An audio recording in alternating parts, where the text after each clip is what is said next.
তুমি কি কখনো এমন কোনো জায়গার কথা শুনেছ যেখানে রাত নামলেই মৃত্যু যেন ঘোরাফেরা করে, যেখানে পাখিরাও ডানা ঝাপটাতে ভয় পায়, আর মানুষের পদচারণা বহু বছর আগেই থেমে গেছে? আজ আমরা দেখব পৃথিবীর সবচেয়ে ভয়ঙ্কর 5টি জায়গা যেখানে পা রাখার সাহস পৃথিবীর গুটি কয়েক মানুষেরই আছে। 1. আইকিগাহারা বন, জাপানের সুইসাইড ফরেস্ট। জাপানের ফুজি পর্বতের নিচে এক ঘন অন্ধকার বন, নাম আওকিগাহারা ফরেস্ট।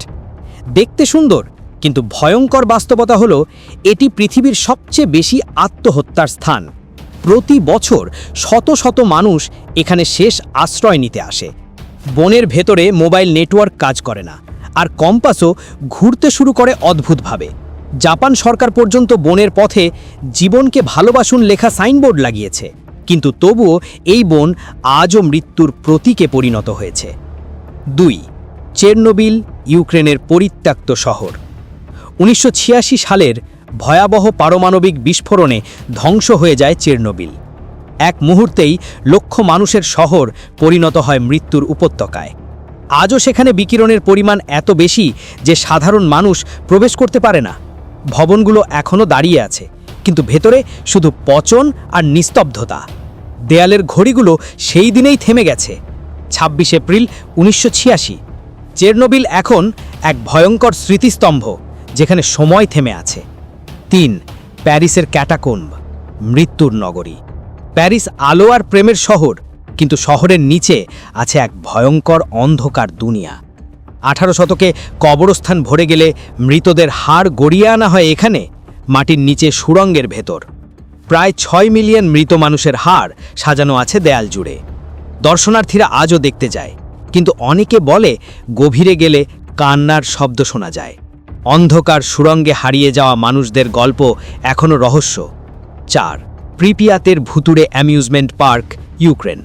চেরনোবিল বিস্ফোরণের পরের দিনই খোলার কথা ছিল এই পার্কটির, কিন্তু বিস্ফোরণ ঘটার পর কখনো আর তা খোলা হয়নি। আজ সেই পার্কে মরিচা পড়া ফেরিস হুইল, ভাঙা রাইড আর নিস্তব্ধ বাতাস সবই মৃত্যু আর হতাশার প্রতীক। ফটোগ্রাফাররা বলে এই জায়গা যেন সময়ের মধ্যে আটকে থাকা এক দুঃস্বপ্ন। এখানে হাঁটলে মনে হয় আনন্দের শহর আজ কবরস্থানে পরিণত হয়েছে। 5. পোভেগ্লিয়া দ্বীপ, ইতালি। ভেনিসের কাছে ছোট্ট এই দ্বীপটি বিশ্বের সবচেয়ে হন্টেড জায়গাগুলোর একটি। মধ্যযুগে প্লেগ রোগে আক্রান্ত মানুষদের এখানে ফেলে দেওয়া হতো, বেঁচে থাকুক বা না থাকুক। পরে এখানে মানসিক রোগীদের হাসপাতাল তৈরি হয়, যেখানে নিষ্ঠুর চিকিৎসা চলত। শোনা যায় সেই ডাক্তারই একদিন পাগল হয়ে যায় এবং নিজেই টাওয়ার থেকে ঝাঁপিয়ে পড়ে। আজও স্থানীয় নাবিকরা দ্বীপের কাছে যেতে ভয় পায়। তারা বলে রাতের বেলা সেখানে এখনও চিৎকার আর কান্নার আওয়াজ শোনা যায়। এই 5টি জায়গা যেন পৃথিবীর অন্ধকার দিকের প্রতিচ্ছবি। এগুলো আমাদের মনে করিয়ে দেয়, মানুষ যতই সভ্য হোক না কেন, ভয় আর রহস্য এখনও আমাদের চারপাশে ঘুরে বেড়ায়। তুমি যদি কখনো এই জায়গাগুলোর কোনো একটিতে যাও, মনে রেখো সেখানে শুধু ইতিহাস নয়, আছে এমন কিছু উপস্থিতি যা চোখে দেখা যায় না কিন্তু অনুভব করা যায়।